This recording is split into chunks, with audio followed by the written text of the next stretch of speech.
Okay, I'm gonna paint this solid wood. I'm gonna paint the edging so then I can put up the metal around it, because I think we're gonna paint the siding to match our end shakes, which is like a tan wood color. So I don't know if this roller will work or not, but we'll see. All right, so I have wrapped around this face board all the way around. Actually, I need to go a second time across the front.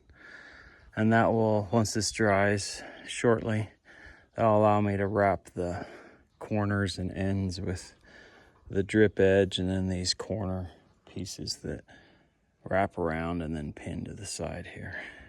And that way I'm not trying to paint along the edge of this. So that's what we're up to, and almost done. All right, the other thing I'm doing this morning is I didn't run this stuff up and just set it against here and then come in and put these in after, which would have taken me minutes. And so instead I'm using scrap lumber, which I don't need 2x6s in there, to put boards in that I can latch to. So with the siding, anyways, really ridiculous. So it's taken me an hour to do something that would have taken minutes if I would have thought about it. I just didn't think about there not being an edge to catch here when I ran my siding up. So anyway, just taking an hour to do that on both sides. Still got the other. I went ahead and just put this little frame in.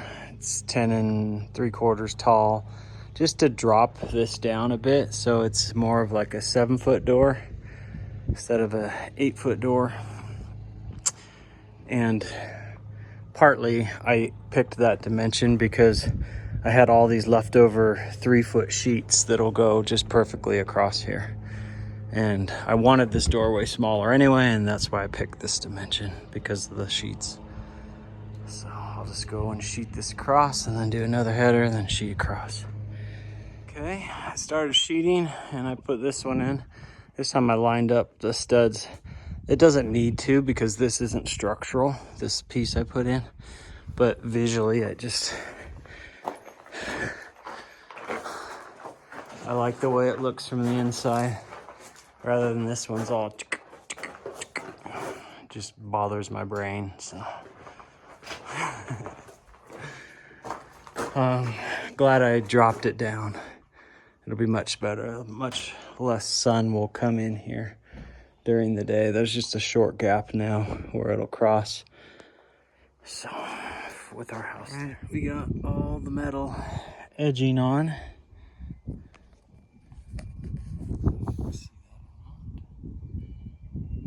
So I use the same at the top as I did at the bottom drip edge. I just slid this under the end and under this cap rather than folding it over. You can buy so that the length matches here and it goes longer, but this is all they sent me and I was just like, I'll just do this. If it was a structure where I didn't want water to blow up into here or snow to pack in there from the wind and then melt, I just don't think that'll happen very often, and most likely this will stay open under there. So it'll probably just run through here. I'm not worried about that. If I start to see that there's issues or problems, then I'll take this off and replace it with the longer flashing that matches the corner too, but it doesn't bother me. I also had the skid steer while I was grading out the whole yard, anticipating sprinklers and grass, and while we were at it, we grabbed some road base out of our pile there and filled this in so that it's packed tighter. And then when I put in the yard, I'll pack in the grass and the topsoil so it sits up about that high on the outside. So those are kind of like pinned by soil. But I'm also going to drill holes and send steel concrete form stakes in different places, just so there's not really any room for them to wiggle.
All right, got this thing wrapped in the big panels. Looking good. I just screwed a board in underneath each one so I could put the board up. The hardest one was this one because there's an angle. So I had to wedge it up in there and then slide it in. Sometimes the board was like 1/8 of an inch off, so it was a pain. On this side. Okay, I got the front on. And I don't know whether I should splice these sheets down and have seams, or that I'll just caulk. That's probably what I'll do. I don't want to buy a whole nother sheet because they're expensive. And I'm gonna start doing some corners. Okay, so I went and bought another sheet of T111 and did these strips here. So it's starting to have a more finished look to it.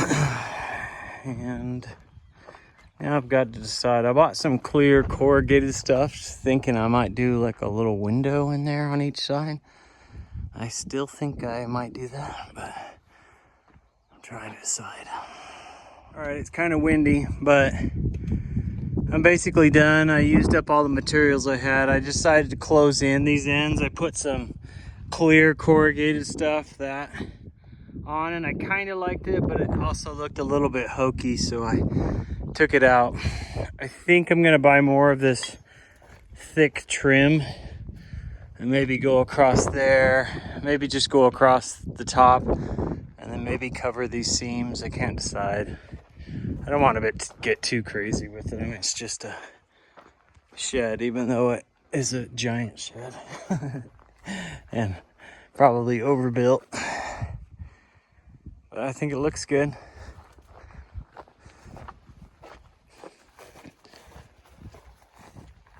If we live here the rest of our lives, it will be here the rest of our lives. So I am still contemplating, and then I'll make a part 3 if I do it, putting doors on, either on hinges that swing open, or I might just do one door here on a track that rolls, since this will be mostly firewood stacked in a big L with the splitter here, and I might rearrange that so there's even more firewood. And then, so a big old slider door here so I can slide it open and get equipment out and so forth. I think that might do. I don't know if I showed this on past, but I put these racks up for all the tools, which I've always wanted and never done. I've got a bunch more of these hooks that I'll probably screw in and hang more tools. I put in this shelf and this shelf, and I will probably put in more. I built this big 4x10 shelf so I can stick junk up in there. And then I bought wood to do the same thing on this side so that I have a bunch of usable space. And then I'm figuring a 4x4x8 double stack of firewood will be 2 cords, and then 4x4x8 double stack here will be 2 cords. So I can fit 4 cords of firewood in here in this configuration. I'll probably rebuild these so they go up and maybe anchor in so I can stack the wood high and just pick out of it and put the splitter in here. And if I want, I could pile more wood back in here, and I might redo this. We'll see. But I should be able to stick all the stuff that I don't want sitting around the garage, like big rolls of plastic, leftover piping, metal that I want to hold on to in case I weld and all that stuff. I'll be able to fit all my garden supplies out here. So anyway, I think it looks good, and I will caulk it and paint it, the outside at some point, most likely. Although 5 years ago, can't remember, we built that shop right there, and we never did paint it. So it's that primed T111 material. So, but I probably will. Anyway, that's the garden shed. Glad it's built.